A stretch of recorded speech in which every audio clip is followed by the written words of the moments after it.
18 जोड़ content warning वयस्कों के लिए चेतावनी। ये कहानी 18 वर्ष से अधिक आयु के दर्शकों के लिए है। इसमें कुछ ऐसे दृश्य, भाषा या विषय हो सकते हैं जो बच्चों के लिए उपयुक्त नहीं हैं। कृपया विवेक से सुने।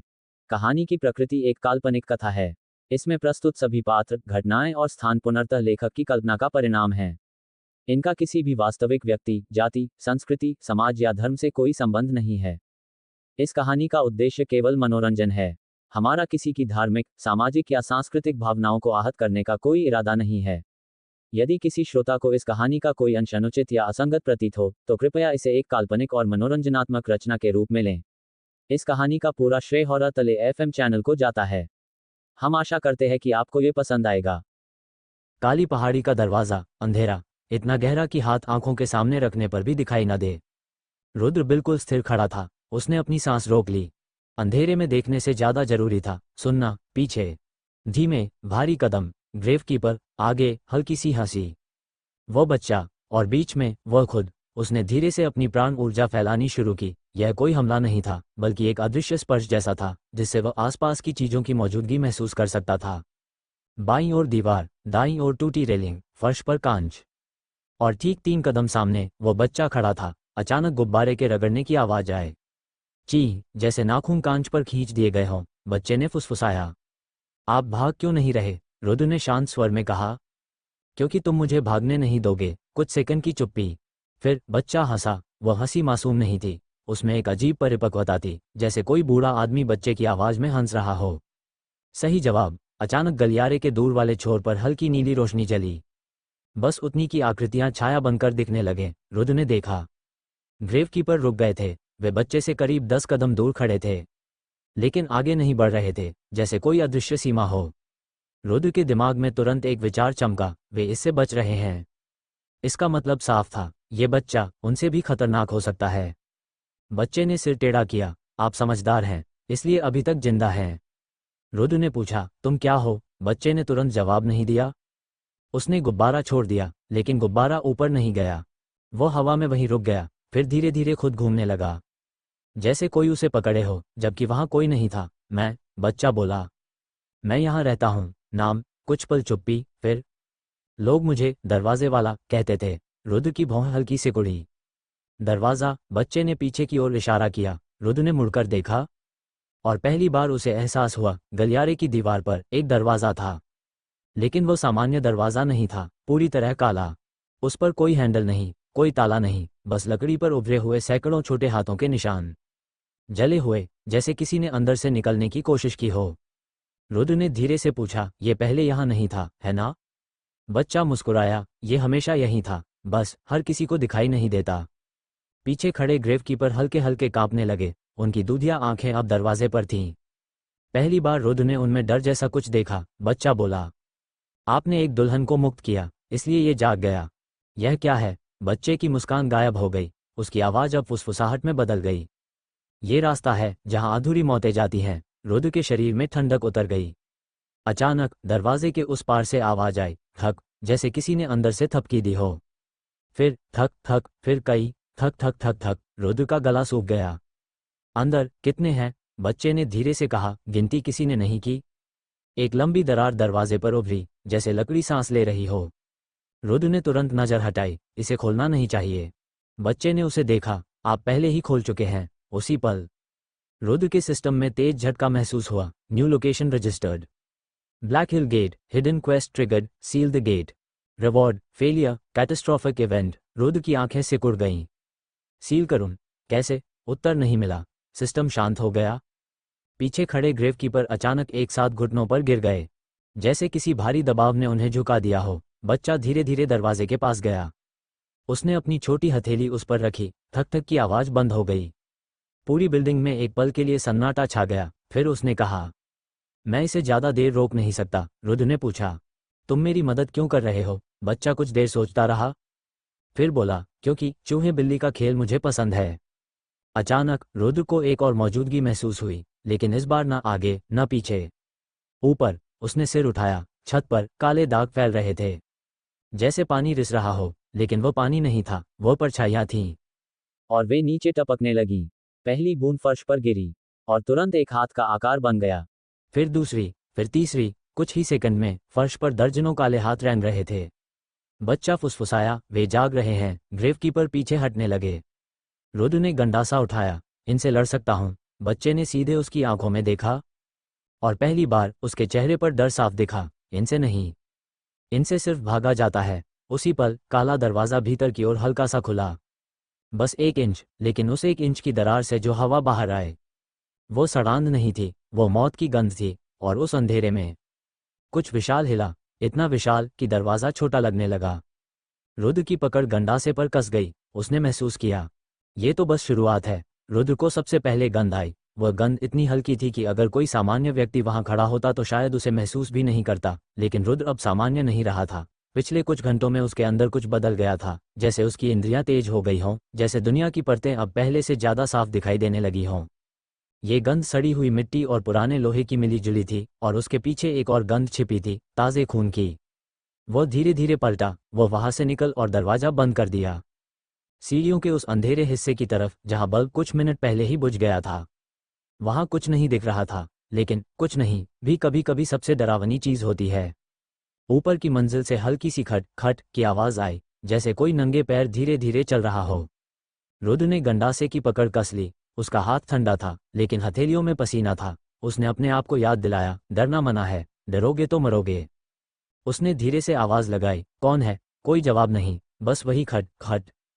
फिर अचानक आवाज बंद हो गई। पूरा बिल्डिंग फिर से वैसी ही खामोशी में डूब गया, जिसमें अपने दिल की धड़कन भी बहुत तेज सुनाई देने लगती है। तभी उसकी आंखों के सामने हल्की सी नीली रोशनी चमकी। सिस्टम। एक पारदर्शी पैनल हवा में उभरा। चेतावनी, शत्रु की उपस्थिति दर्ज की गई है।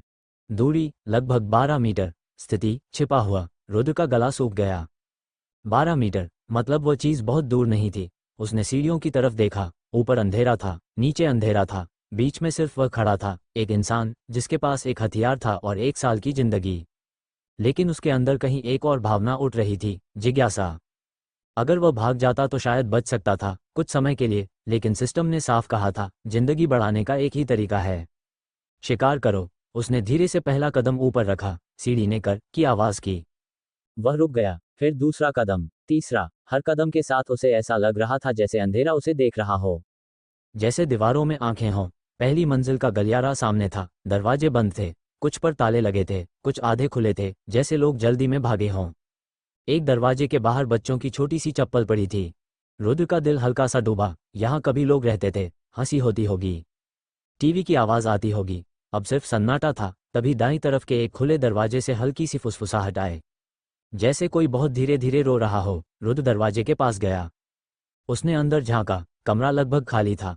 फर्श पर धूल जमी थी, एक कोने में टूटी हुई कुर्सी पड़ी थी, और दीवार पर लाल हाथों के निशान, छोटे बड़े घसीटे हुए, जैसे किसी ने बाहर निकलने की कोशिश की हो। उसका गला फिर सूख गया। सिस्टम का पैनल फिर चमका। शत्रु दूरी 8 मीटर, मतलब वो चीज इस कमरे में नहीं थी, उसके बहुत करीब थी। तभी पीछे से ठंडी हवा का झोंका आया, इतना ठंडा कि उसकी गर्दन के पीछे की त्वचा सिहर गई। वह झटके से पलटा। गलियारे के आखिर में कोई खड़ा था, एक औरत, या कम से कम उसका आकार। उसके लंबे बाल चेहरे पर झूल रहे थे। सफेद कपड़ा उसके शरीर से ऐसे लटक रहा था जैसे वह भीग चुका हो। लेकिन सबसे अजीब बात यह थी कि उसके पैर फर्श को छू नहीं रहे थे, वह हल्का सा हवा में झूल रही थी। रुद्र का दिल एक पल के लिए धड़कना भूल गया।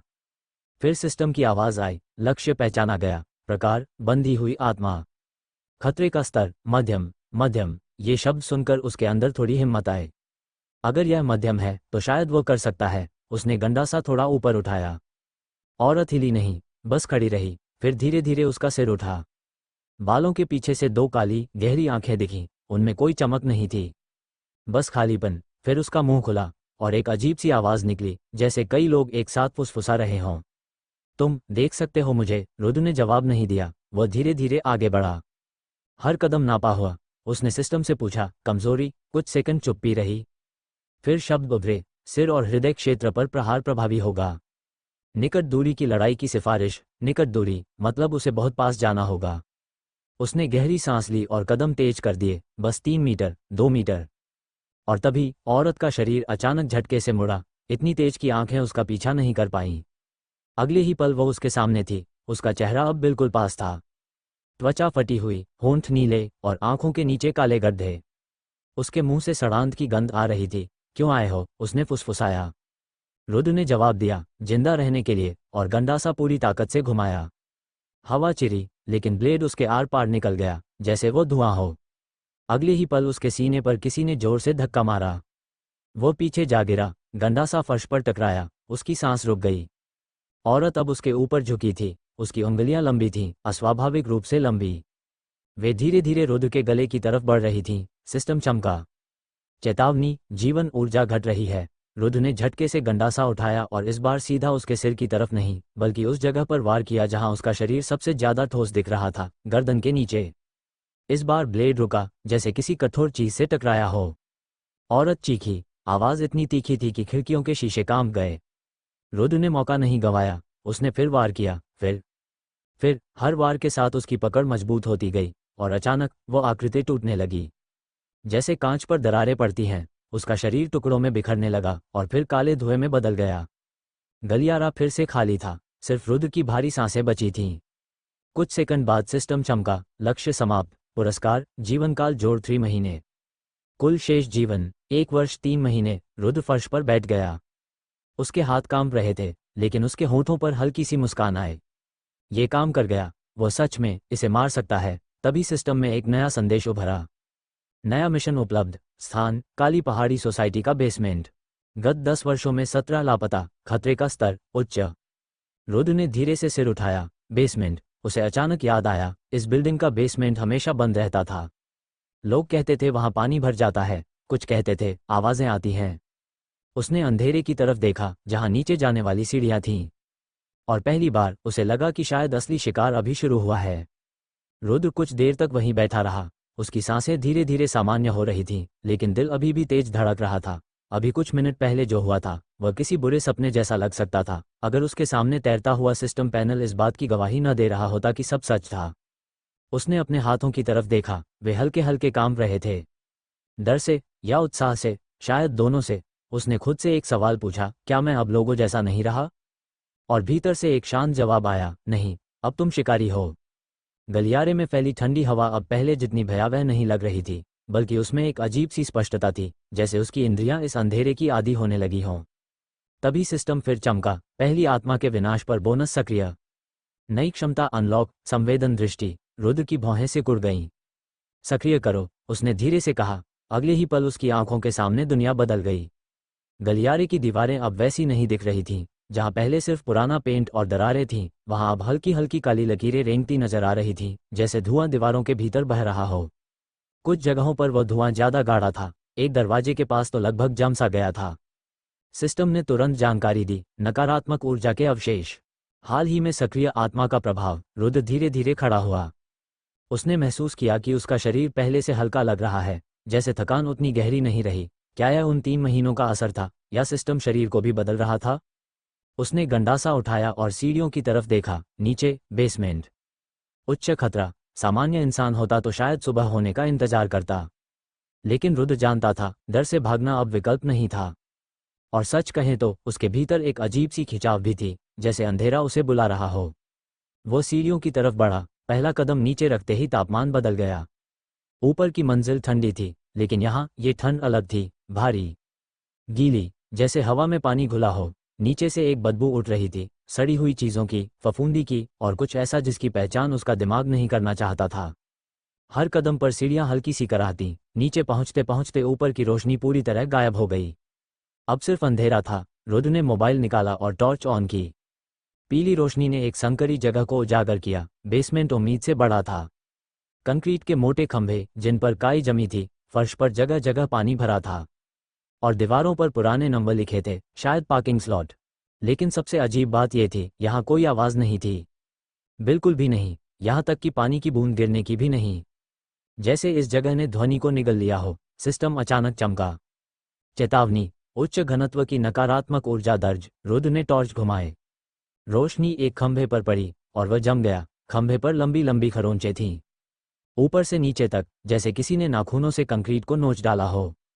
उसने हाथ बढ़ाकर एक खरोंच को छुआ। गहरी थी, बहुत गहरी। ये किसी इंसान का काम नहीं हो सकता। तभी टॉर्च की रोशनी थोड़ी आगे गई, और फर्श पर कुछ चमका। रुद्र पास गया। वो एक चाबी का गुच्छा था। जंग लगा हुआ। उसके पास ही एक पुराना मोबाइल पड़ा था, स्क्रीन टूटी हुई। उसने उसे उठाया, फोन बंद था, लेकिन जैसे ही उसकी उंगलियां उस पर पड़ी, सिस्टम सक्रिय हो गया। मृत वस्तु से स्मृति अंश प्राप्त। अगले ही पल उसके दिमाग में एक झटका सा लगा और तस्वीरें उभरने लगीं। एक आदमी, लगभग 40 साल का, घबराया हुआ, वो इसी बेसमेंट में भाग रहा था, बार बार पीछे देख रहा था। उसकी सांसें टूट रही थीं। वह चिल्लाया, कोई है, दरवाजा खोलो। फिर अंधेरे से कुछ हिला, बहुत बड़ा, नीचे झुका हुआ, 4 पैरों पर, नहीं, शायद घिसटता हुआ। आदमी की चीख गूंजी। तस्वीर अचानक टूट गई। रुद्र ने फोन गिरा दिया, उसका दिल जोर से धड़क रहा था। ये क्या था? सिस्टम ने जवाब दिया, संभावित लक्ष्य, विकृत आत्मा। खतरे का स्तर उच्च। उसी क्षण पानी में हल्की सी लहर उठी। रुद्र ने टॉर्च नीचे की। पानी स्थिर था, लेकिन अभी उसने साफ देखा था, कुछ हिला था। फिर छपाक, इस बार आवाज भी आई, बेसमेंट के दूसरे छोर से। रुद्र ने रोशनी उधर घुमाई, कुछ नहीं, बस खंभों की कतार, और उनके बीच गहरा अंधेरा। वो स्थिर खड़ा रहा कुछ सेकंड। कुछ नहीं हुआ। उसने एक कदम आगे बढ़ाया, छप, उसका जूता पानी में पड़ा। और उसी पल बेसमेंट के भीतर कहीं बहुत दूर से एक धीमी सी आवाज आए, जैसे कोई भारी चीज घसीट रहा हो। घ्रर घ्रर, आवाज धीरे धीरे साफ होती जा रही थी। रुद्र का गला सूख गया। उसने गंडासा कस लिया।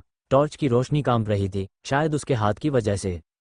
फिर उसने देखा, 2 खंभों के बीच अंधेरा थोड़ा ज्यादा गहरा था, और उस अंधेरे में कुछ हिल रहा था। पहले उसे लगा कि यह उसका भ्रम है, लेकिन फिर एक लंबी, अस्वाभाविक भुजा रोशनी में आई। त्वचा धूसर, हड्डियां उभरी हुई, और उंगलियां इतनी लंबी कि वे पानी को छू रही थीं। फिर दूसरी भुजा, फिर धीरे धीरे एक शरीर बाहर आया। वो चीज सीधी खड़ी नहीं थी, उसकी रीढ़ टेढ़ी थी, सिर एक तरफ झुका हुआ, और चेहरा चेहरा जैसे था ही नहीं, बस मांस का धंसा हुआ हिस्सा। सिस्टम की आवाज तेज हो गई, लक्ष्य पहचाना गया, विकृत आत्मा। खतरे का स्तर उच्च। उस प्राणी ने अचानक हवा सूंघी। फिर उसका सिर झटके से रुद्र की दिशा में मुड़ा। भले ही उसकी आंखें नजर नहीं आ रही थीं, लेकिन रुद्र को पूरा यकीन था, उसने उसे देख लिया है। एक पल की खामोशी, और अगले ही क्षण वह चीज अविश्वसनीय गति से उसकी तरफ झपटी। रुद्र को प्रतिक्रिया देने का समय ही नहीं मिला। वह प्राणी जिस गति से उसकी ओर झपटा, वह किसी जंगली जानवर से भी तेज था। पानी छिटककर हवा में उठा, और अगले ही पल एक सड़ी हुई गंध रुद्र की नाक से टकराए। लेकिन घबराहट के बावजूद उसकी साधना बेकार नहीं गई थी। उसका शरीर दिमाग से पहले हरकत में आया। वह बाएं तरफ लुढ़क गया। धड़ाम, जहां वह 1 सेकंड पहले खड़ा था, वहां कंक्रीट का फर्श चटक गया। उस विकृत आत्मा की लंबी भुजा इतनी ताकत से गिरी थी कि पत्थर में दरार पड़ गई। रुद्र ने जमीन पर हाथ टिकाकर खुद को उठाया और तुरंत गंडासा घुमाया। धाक, धार उस प्राणी की भुजा से टकराई, लेकिन आवाज अजीब थी, जैसे लोहे ने गीले चमड़े को नहीं, बल्कि किसी मोटे रबर को काटने की कोशिश की हो। भुजा आधी कटी, काली, चिपचिपी तरल चीज बाहर निकली, खून जैसी, मगर खून नहीं। प्राणी पीछे नहीं हटा, बल्कि उसने एक तीखी, कर्कश चीख निकाली। वह आवाज कानों से ज्यादा सीधे दिमाग में गूंजी। रुद्र का सिर झंझना उठा। सिस्टम तुरंत सक्रिय हुआ। मानसिक आक्रमण दर्ज, चेतावनी, यह आत्मा केवल शारीरिक नहीं, मानसिक प्रभाव भी डालती है। रुद्र ने दांत भींच लिए, अगर वह एक पल भी ढीला पड़ा तो खत्म। प्राणी ने फिर हमला किया, इस बार ऊपर से। उसकी दोनों भुजाएं फैल गईं, जैसे वह रुद्र को जकड़कर कुचल देना चाहता हो। रुद्र पीछे नहीं हटा, वह आगे बढ़ा। ठीक उस पल जब भुजाएं गिरने वाली थीं, उसने कदम भीतर की तरफ डाला, दुश्मन की पहुंच के अंदर। काल भैरव, प्रथम चाल। उसकी पकड़ बदल गई। गंडासा नीचे से ऊपर की ओर बिजली की तरह उठा। छराक, इस बार वार गहरा था। भुजा लगभग अलग हो गई। प्राणी बेकाबू होकर तड़पा। उसका शरीर अस्वाभाविक तरीके से मुड़ा, जैसे हड्डियां हो ही नहीं। रुद्र पीछे हटने ही वाला था कि अचानक एक और भुजा। उसने देखा ही नहीं था कि उस चीज की पीठ से एक अतिरिक्त पतली भुजा निकली हुई थी। वो सांप की तरह लहराई और रुद्र की गर्दन लपेट ली। सब कुछ एक झटके में हुआ। गंडासा उसके हाथ से छूटते छूटते बचा। भुजा का दबाव बढ़ने लगा। सांस रुकने लगी, दुनिया सिकुड़ने लगी। रुद्र ने उस सड़ी हुई त्वचा को पकड़कर हटाने की कोशिश की, लेकिन उसकी पकड़ पत्थर जैसी मजबूत थी। सिस्टम चमका, ऑक्सीजन स्तर गिर रहा है, 3 मिनट में चेतना लुप्त होने की संभावना। रुद्र की नज़र धुंधली होने लगी। उसी धुंध में उसे एक झलक दिखी। वो खूनी लग्न पत्रिका उसकी जेब में फिर से गर्म हो रही थी।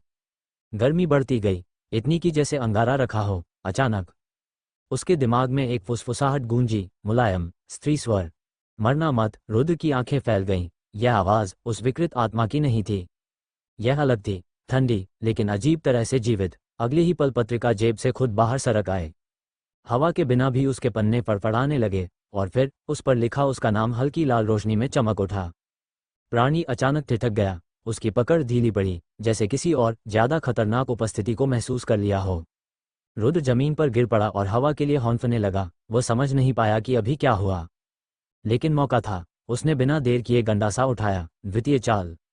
इस बार वार सीधा गर्दन पर था। छन, धार भीतर तक उतर गई। प्राणी की चीख इतनी तीखी थी कि बेसमेंट की छत तक कांप गई। उसका शरीर कुछ सेकंड बेतहाशा तड़पता रहा, फिर दह गया। धीरे धीरे वो काला तरल धुएं में बदलने लगा। सिस्टम की परिचित ध्वनि गूंजी। लक्ष्य नष्ट, प्राण ऊर्जा अवशोषित हो रही है। रुद्र वहीं बैठ गया। उसकी छाती तेजी से उठ गिर रही थी। कुछ सेकंड बाद पैनल साफ हुआ। जीवनकाल जोड़ 8 महीने। वो ठहाका मारकर हंस पड़ा। तो मैं अभी नहीं मरने वाला।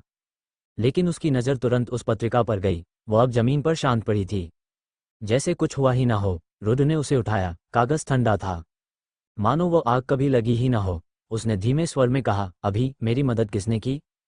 कोई जवाब नहीं, लेकिन एक पल के लिए उसे लगा जैसे उसके पीछे कोई खड़ा है, बहुत करीब, इतना कि अगर वो मुड़े तो शायद उसकी सांस अपनी गर्दन पर महसूस करे।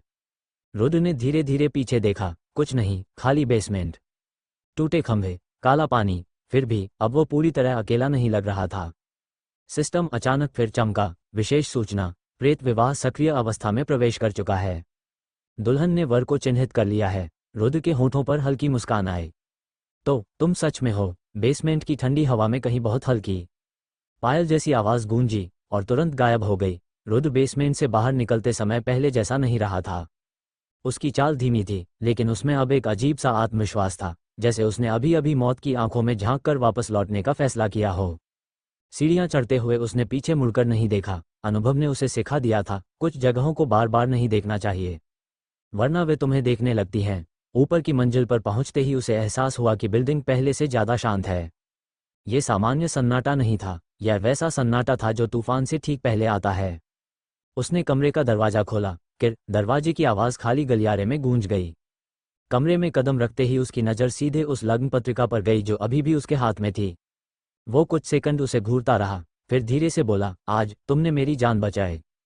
कोई जवाब नहीं। स्वाभाविक था, वह एक कागज ही तो था, लेकिन रुद्र अब इतना अनुभव पा चुका था कि वह जानता था ये सिर्फ कागज नहीं है। उसने पत्रिका को टेबल पर रखा। जैसे ही उसने हाथ छोड़ा, कागज हल्का सा खिसक गया। रुद्र का दिल एक पल को रुक गया। खिड़की बंद थी, पंखा बंद था, हवा का कोई झोंका नहीं।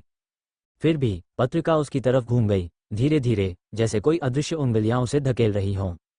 रुद्र की सांस भारी हो गई। अगर तुम सच में हो, उसने फुसफुसाकर कहा, तो सामने आओ। कमरे का तापमान अचानक गिर गया, इतना कि उसकी सांस हल्की धुंध में बदलने लगी। और तभी छन, बहुत हल्की, बहुत दूर से आती हुई पायल की आवाज। रुद्र के पूरे शरीर में सिहरन दौड़ गई। आवाज दरवाजे की दिशा से आई थी। छन छन, धीरे, मापी हुई, जैसे कोई नंगे पांव नहीं बल्कि गहनों के साथ चल रहा हो। दरवाजा अपने आप बंद हो गया। धड़ाम। रुद्र ने गंडासा उठाने की कोशिश की, लेकिन उसने खुद को रोक लिया। अजीब बात थी, उसे खतरा महसूस नहीं हो रहा था। डर था, लेकिन वह वैसा डर नहीं था जैसा किसी राक्षस को देखकर होता है। ये प्रतीक्षा जैसा था। कमरे के कोने में रखा आईना हल्का सा धुंधला होने लगा, मानो किसी ने उस पर गर्म सांस छोड़ी हो। धीरे धीरे उस धुंध पर एक निशान उभरा। पहले एक रेखा, फिर दूसरी, और कुछ सेकंड बाद एक शब्द। रुद्र, उसका गला सूख गया। तुम लिख रही हो? धुंध फिर बदली। इस बार अक्षर बनने में ज्यादा समय नहीं लगा। मैं आई थी। रुद्र की धड़कन इतनी तेज हो गई कि उसे खुद सुनाई दे रही थी। अभी? उसने पूछा। आईने पर अगला शब्द उभरा, हमेशा। कमरे की हवा और ठंडी हो गई। उसके पीछे से अचानक हल्की सी खुशबू आए। चंदन और गीली मिट्टी की मिली जुली महक। ये सड़न नहीं थी, यह मौत की गंध नहीं थी, ये किसी दुल्हन जैसी थी। रुद्र धीरे धीरे पलटा।